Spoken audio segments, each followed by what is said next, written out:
नमस्कार बंधुगण जय जगन्नाथ आपण देखुं आज खबर आज भिडियो रही ओडिशार पाणीपागर सबुठारु बड़ अपडेट शेष पर्यंत भिडियोटी को देखु कारण केउ जिले में प्रबल वर्षा और वज्रपातर सतर्कता जारी कर आसतु जानिबा आईएमडी पूर्वानुमान अनुजाई पाणीपागर अपडेट। बंगोपसागर में सक्रिय थिबा लघुचाप शुक्रवार सन्ध्या सुधा गांगेय पश्चिमबंग संलग्न झाड़खंड और उत्तर ओडिशा पाखापाखि समुद्र पथर ठारू 5.8 किमी पर्यंत विस्तारित हो रही।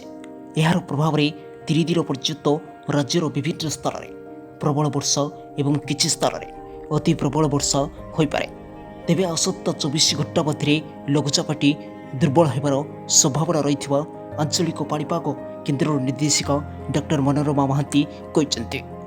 जुलाई 28 रविवार दिन केन्दुझर मयूरभंज भद्रक बालेश्वर जाजपुर केन्द्रापड़ा कटक ढेंकानाल अनुगुल खर्दा पुरी नयगढ़ गंजाम और गजपति समेत अनेक जिले में वर्षा हो पारे एवं यह जिला को येलो वार्निंग दि जाइए।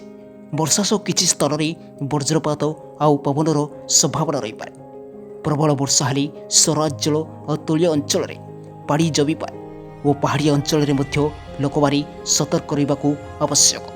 आसत्ता कालीर पाणीपागर सूचना पाई चैनल को लाइक और सब्सक्राइब करंतु।